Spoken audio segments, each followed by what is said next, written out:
Hey everybody, welcome back to the channel. So I love WandaVision. I think it was the first MCU Disney Plus show, and I thought it was really great right out the gate. It might be my favorite. It's between that and Miss Marvel. We'll see when I get back to Miss Marvel. As somebody who grew up watching a lot of sitcoms as a kid, I really enjoyed that aspect of the show, seeing them go through the different decades and eras of sitcoms. I like that. I like the first two black and white episodes. I think they really capture that time. And I think Elizabeth Olsen and Paul Bettany do a wonderful job acting with each different decade. Elizabeth Olsen is just such an amazing actress. And she really brings a lot to the Wanda character. But before we get into my review, be sure to hit the thumbs up button if you like the video. Subscribe to the channel for more Marvel reviews. And if you want to help support the channel and a writer, go ahead and check the link down below in the description. You can buy me a cup of coffee. Alright, so now let's get into my review for WandaVision.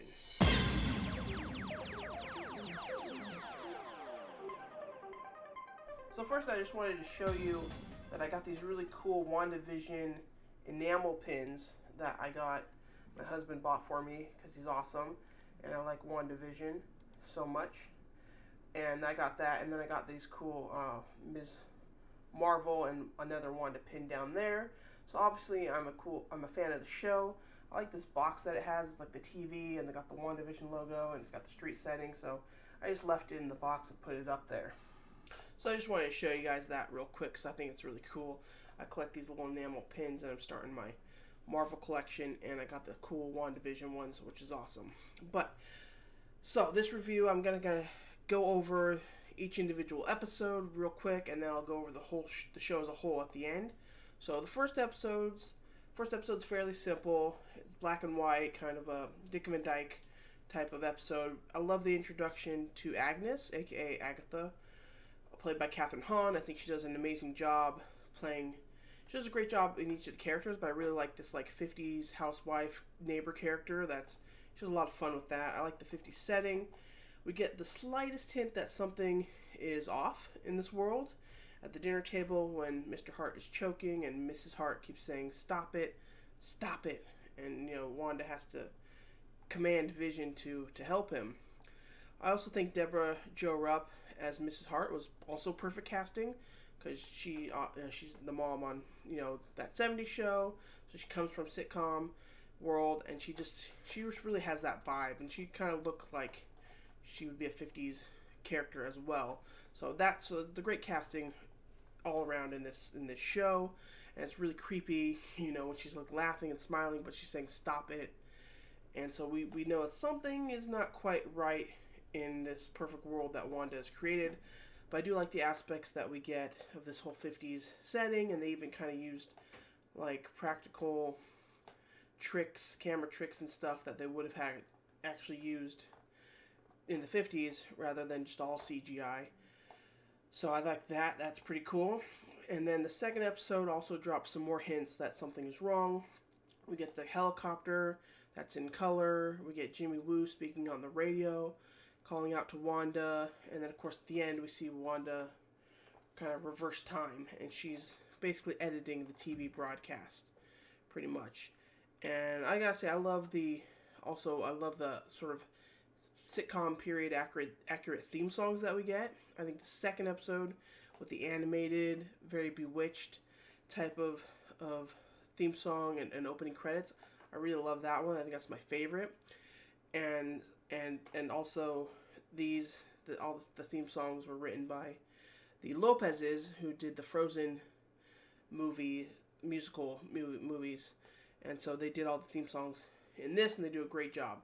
I think the second one is probably my favorite. And then also each episode has a commercial that kind of references either Wanda's past or foreshadows something that might happen, which is cool.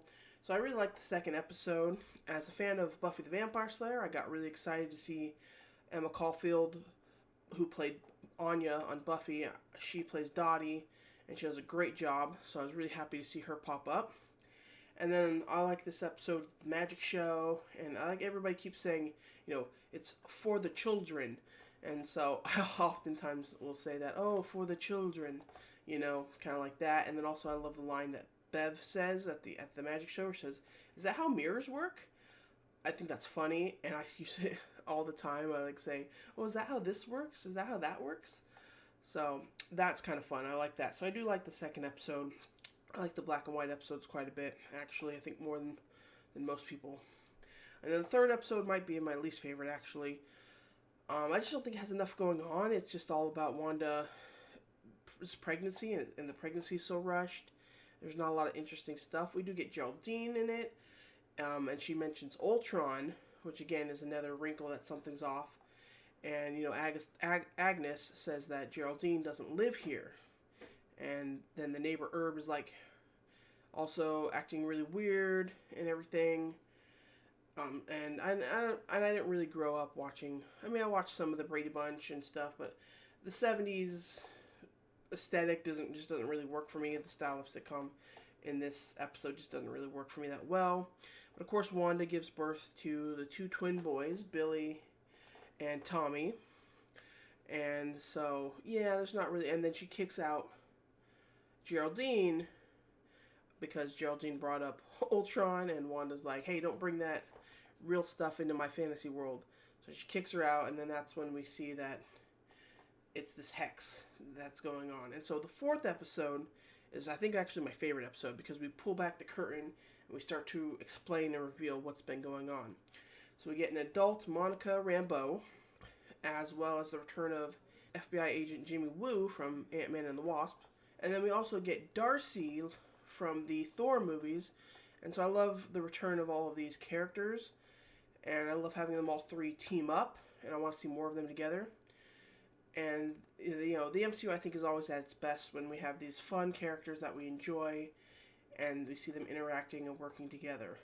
And then this episode opens with Monica coming back from the blip, and then we learn that her mother, Maria Rambeau, died during the 5-year gap.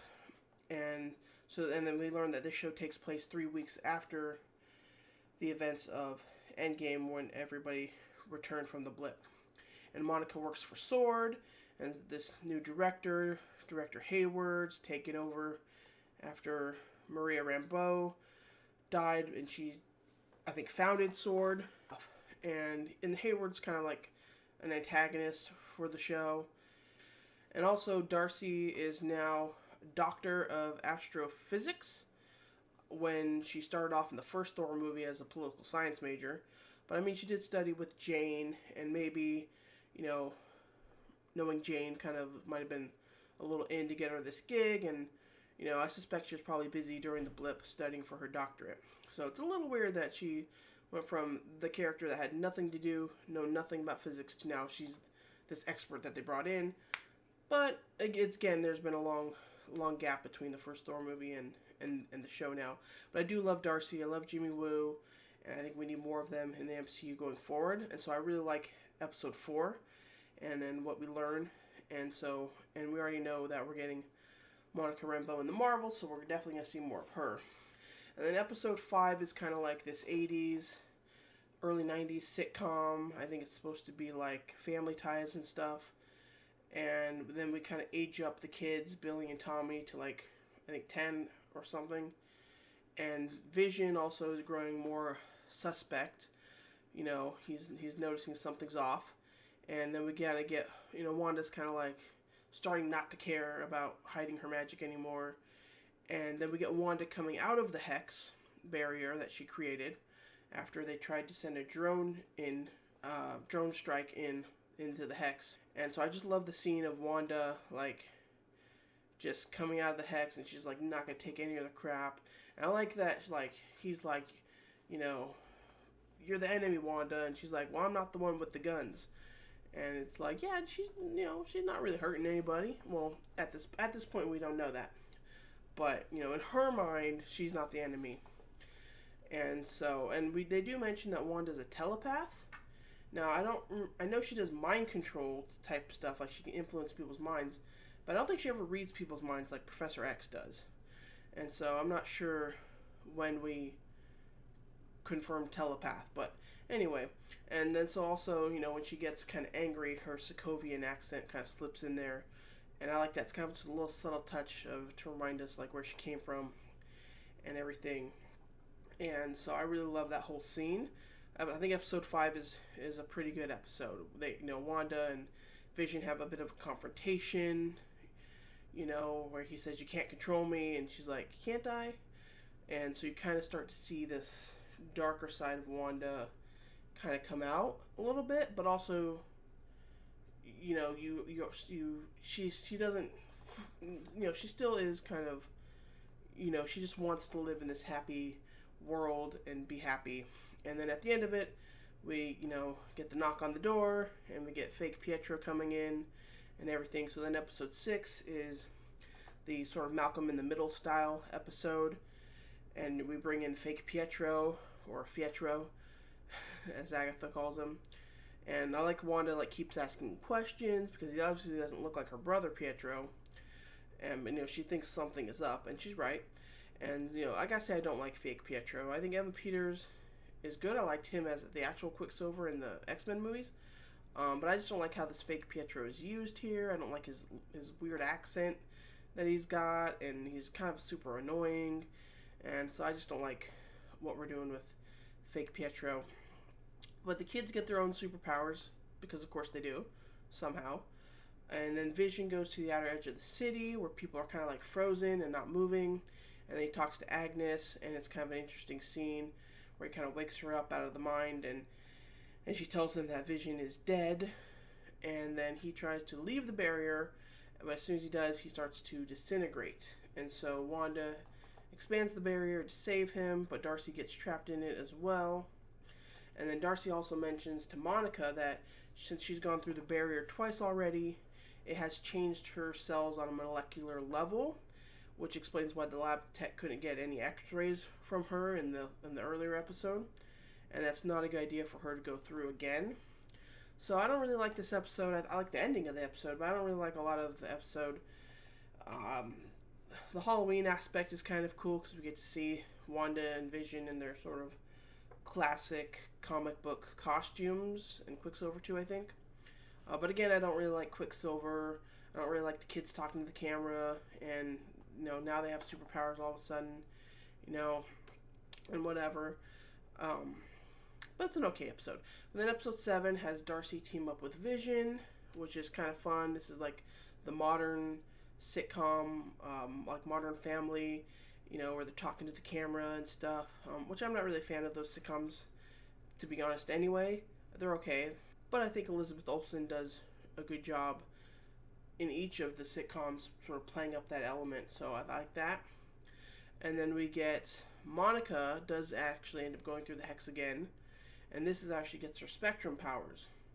Now, I'm not 100% sure on what her powers are, but it has to do with different wavelengths, like spectrum of wavelength, and she can use a different spectrum of on the wavelength or something at each. I'm not really sure, to be honest. I hope they explain it more in the Marvels, because they don't explain it at all in this. She just kind of has these random powers that pop up.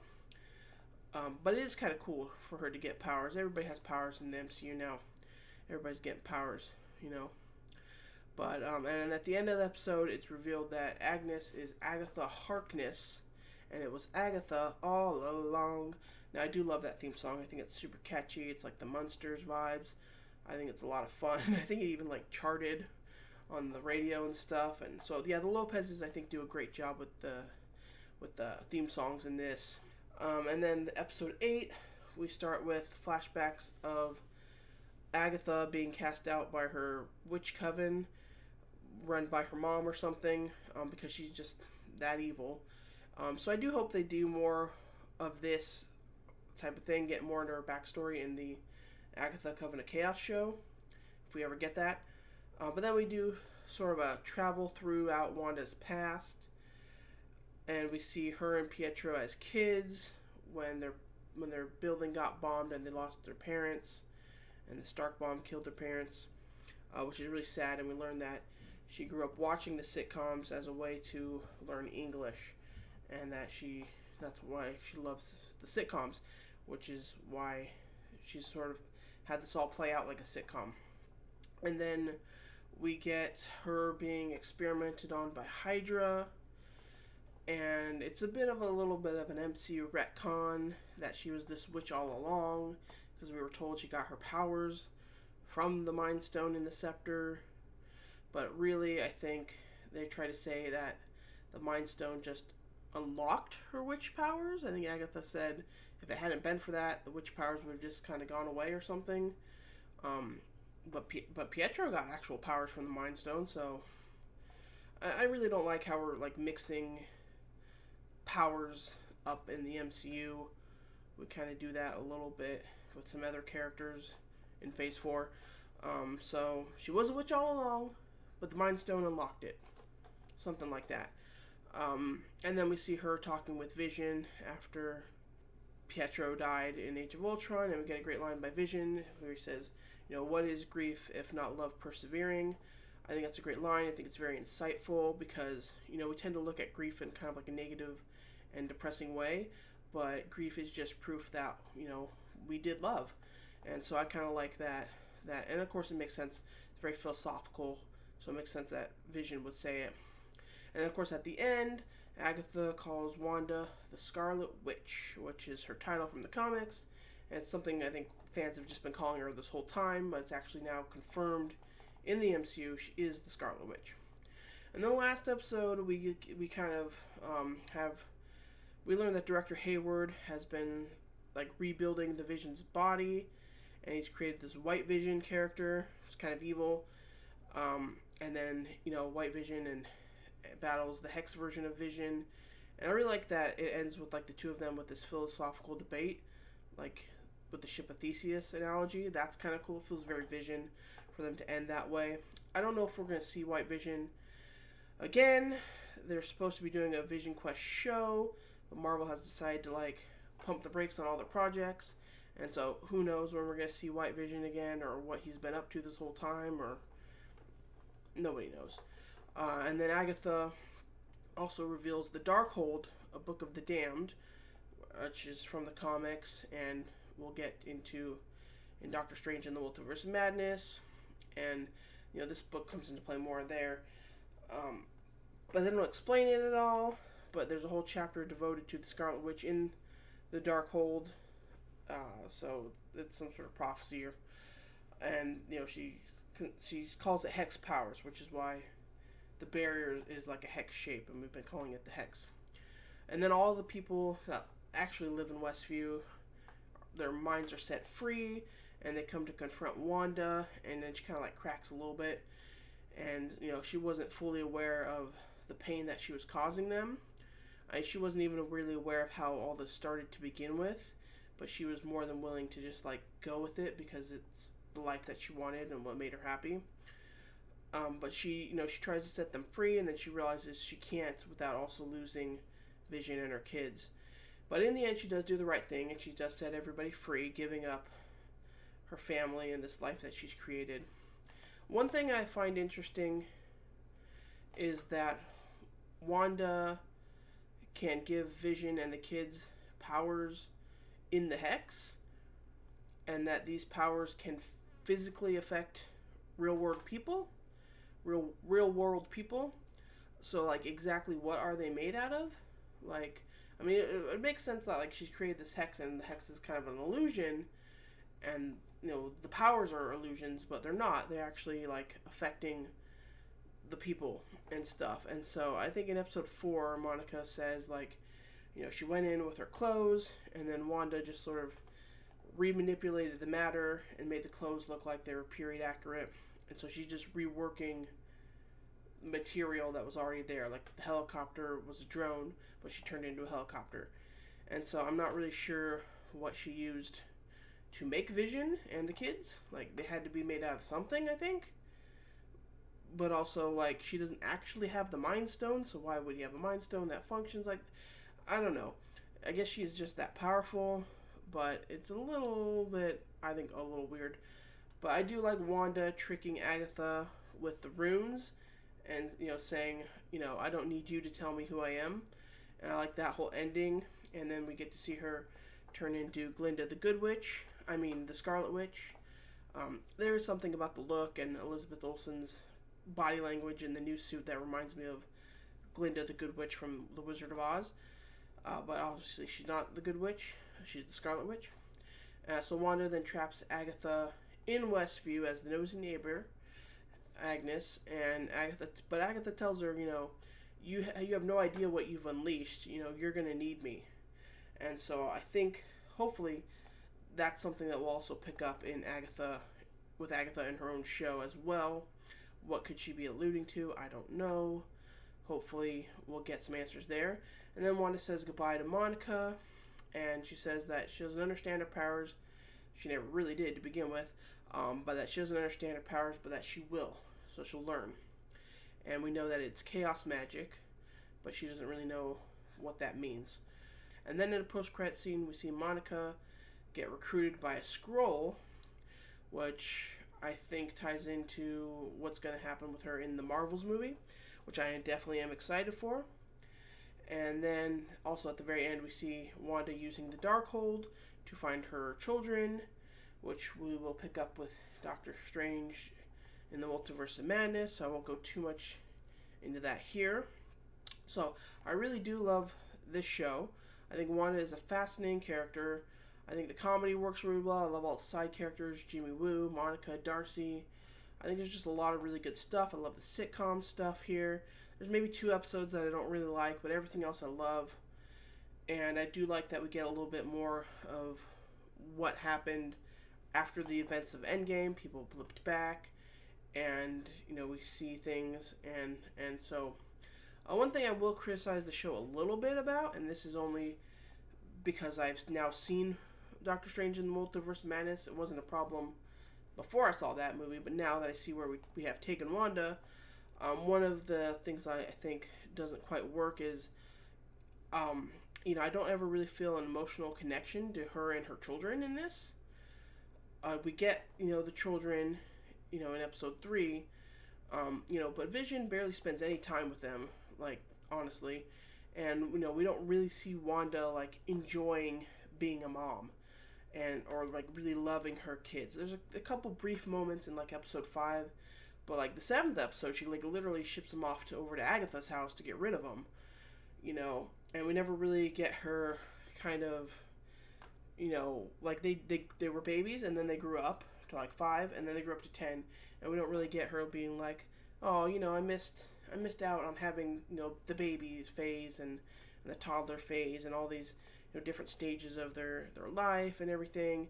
I just don't really feel like there's a huge maternal love there for these children that she actually just made up. But yeah, I just think that if we had established her, I just don't see her need. She needs to be a mom. She didn't start this show off. She just wanted to be with Vision, and then she got pregnant. There wasn't really this need, for her to be a mom as a motivation for her character arc in the show. And so I think that kind of hurts what we do with her in Multiverse of Madness. And to me, that is a big problem with the character. And so, but, that's kind of the main nitpick I have with this. Because at the end of this, she does do the right thing. She does set everybody free. So I thought, when I first watched the show, I thought this was a show about Wanda processing and dealing with her grief of everything that's happened, and then coming out of it for the better and learning her lesson. But I think that they kind of sacrifice that, and just because they need her to be the Scarlet Witch as a villain for Doctor Strange 2. And to me, those things just don't really go hand in hand. You can't have her doing something being good at the end and then just immediately turning her bad. So I do think it's a little bit muddled here in what we're trying to do with Wanda. But that's just me. I think a lot of people watched this show and watched Multiverse of Madness and thought it just ran smoothly together. I don't think it does. I think there's a lot of problems with Wanda between those 2 projects. Overall, I really do love the show, though. I think Elizabeth Olsen and Catherine Hahn just kind of crush it in this, acting-wise. I think they do great. I love seeing Darcy and Jimmy back. I really hope we get to see more of them in the MCU going forward. I like the introduction of adult Monica Rambeau. I like the actress that plays her, and I'm really excited for the Marvels. I just think that Marvel started strong out of the gate with WandaVision as their first MCU Disney Plus show, but then everything else has kind of been hit and miss since then. I do love Miss Marvel, so we'll see if we know which one I enjoy more when I go back to rewatch them. I'm hoping that I'll like these shows more on a second watch as well. But I really do enjoy WandaVision. I think there's a lot of really good here. I think it's a good homage to the sitcom eras, and it's a good way to explore Wanda's character and what she's been dealing with and everything, and a good introduction for Agatha as well and Monica Rambeau. So I do like all of that.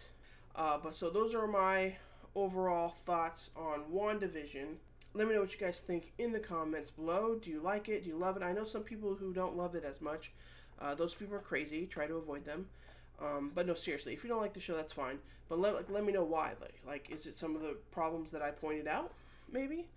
But I just think there's a lot of good in this. The positives of this show, I think, outweigh the negatives that I have with it. And I just think it's a lot of fun. And so, yeah, so those are my thoughts. So be sure to hit the thumbs up button, comment down below, let me know what you guys think. Thank you all for watching. Stay tuned to the channel for more Marvel reviews as we continue with Phase 4. And until next time, it was Agatha all along. Bye.